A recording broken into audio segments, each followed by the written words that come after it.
আর কাকের ছানা আমার বাসায় আসতে না আসতে আমে পরিণত হলো।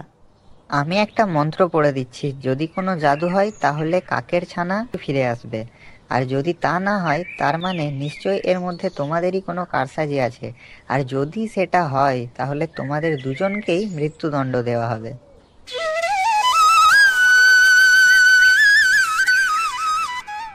একসময় টুনি ও কাকের মধ্যে খুব বন্ধুত্ব ছিল। একদিন টুনি একটি পুঁটলি কাকের বাসায় নিয়ে যায়।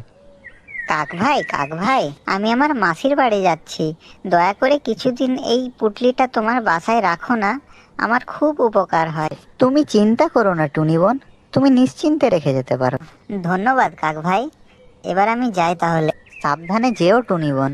টুনি তার পুঁটলি রেখে ওখান থেকে চলে যায়। কিছুক্ষণ পর কাকের মনে কৌতূহল জাগলো পুঁটলিতে কি আছে দেখার জন্য। পুঁটলিটি খুলতেই কাক দেখলো খাবারে ভর্তি। এত খাবার দেখে কাকের মনে খুব লোভ জন্মায়। কাক তখন সব খাবার বার করে নেয় আর পুঁটলির ভেতর গাছের পাতা ভরে রেখে দেয়। কয়েকদিন পর টুনি ফিরে আসে। টুনি তার পুঁটলিটি ফেরত নেওয়ার জন্য কাকের বাসায় আসে। টুনি তার পুঁটলিটি খুলে দেখে শুধুই পাতা, তার খাবার সব উধাও হয়ে গেছে। সর্বনাশ হয়ে গেছে। কাক তখন এমন ভাব করলো যেন কিছুই জানে না। কি হয়েছে টুনি বোন? আমার আমার পুটলির ভেতর আমার শীতের খাবার জমানো ছিল, এ তো দেখছি একটাও খাবার নেই, শুধুই পাতা পড়ে আছে। সে কি টুনি বোন, খাবার আবার কখনো পাতা হয়ে যায় নাকি? কিন্তু টুনির আর কিছুই বুঝতে বাকি রইল না। টুনি তখন বলল, যাক, যা হয়েছে হয়েছে, কপালে যা ছিল তাই হয়েছে। এই বলে টুনি মন খারাপ করে ওখান থেকে চলে যায়। পরদিন টুনি আবার কাকের বাসায় যায়। কাকের বাসায় গিয়ে টুনি কাককে বলল, কাক ভাই, কিছু মনে করো না, আমি কাল একদম ভুলে গেছি, আমার মাসি অনেক পিঠে পাঠিয়েছে, তোমার ছেলের জন্যও পাঠিয়েছে, তোমার ছেলেকে পাঠাবে আমার বাড়ি, পিঠে খেয়ে আসবে।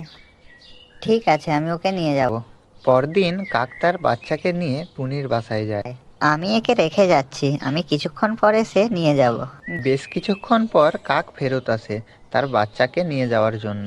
কাক আসতেই টুনি কাককে বলল, কাক ভাই, এই কদিন কি সব ভুতুরে কাণ্ড হচ্ছে বুঝতে পারছি না, তোমার ছেলে আম হয়ে গেছে।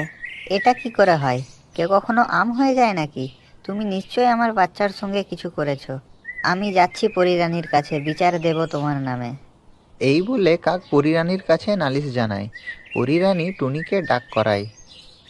তুমি কাকের বাচ্চার সাথে কি করেছো? আমি বুঝতে পারছি না পরিরানী, আজকাল কি সব কাণ্ড ঘটছে। কাকের বাসায় আমি আমার জমানো খাবার রেখে গিয়েছিলাম, এসে দেখি সব পাতা হয়ে গেছে, আর কাকের ছানা আমার বাসায় আসতে না আসতে আমে পরিণত হলো।